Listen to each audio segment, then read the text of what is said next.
शिवराय जय महाराष्ट्र। मी राहुल शिंदे, वंचित बहुजन आघाडीचा सोलापूर जिल्हा उपाध्यक्ष। आज आम्ही पंढरपूर येथील पंढरपूर ग्रामीण या महावितरणच्या कार्यालयामध्ये आलो आहोत। या ठिकाणी आमचे तालुका अध्यक्ष दीपक माने, पंढरपूर शहराध्यक्ष राजाभाऊ शिंदे, शहर महासचिव दांदाडे साहेब, तसेच आमचे तालुक्याचे पदाधिकारी योगेश गायकवाड, आमचे खराडे साहेब, असे आम्ही सर्वजण आमचे पदाधिकारी या ठिकाणी उपस्थित आहोत।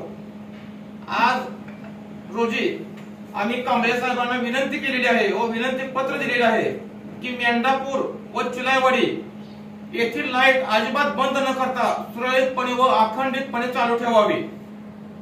कारण मागच्या 8-10 दिवसापूर्वी, मागच्या महिन्यापूर्वी 5-10 मिनिटाला लाईट जाण्यानं अनेक जणांचे विद्युत उपकरण जळलेले आहेत, अनेक जणांचे मिस्त्रीट झालेले आहेत, तसेच शेतातील उभी पिकं जळलेली आहेत। मागच्या 15 दिवसापूर्वी एका म्हशीला साप किंवा धामीन असं काही चावून अंधारामध्ये ती म्हैस मृत्युमुखी पडलेली आहे। तरी आम्ही या कांबळे साहेबांना महावितरणच्या कार्यालयामध्ये वंचित बहुजन आघाडीच्या वतीनं आपल्या शेवटची विनंती करत आहोत की मेंढापूर आणि चिलाईवाडी येथील लाईट अजिबात बंद न करता सुरळीतपणे व अखंडितपणे चालू ठेवावी। अन्यथा येत्या 8 दिवसामध्ये आम्ही मेंढापूर व चिलाईवाडी येथील सर्व शेतकऱ्यांची पाळीव जनावरं ही घेऊन या ऑफिस मध्ये घेऊन येणार आहोत आणि उद्या आमच्यावर केस झाल्या चालतील, आम्हाला काय अडचण नाही।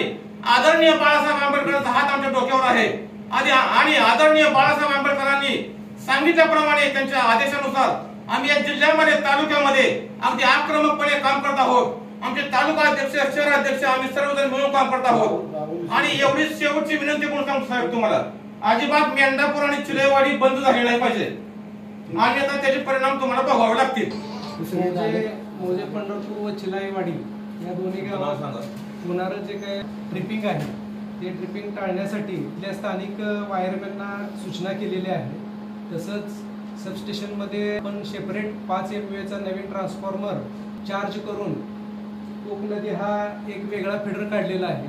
त्यामुळे चिलाईवाडी मधले जे काही पूर्वीचे ट्रिपिंग होतं ते जवळजवळ म्हणजे पूर्ण 100% जवळपास कमी झालेलं आहे।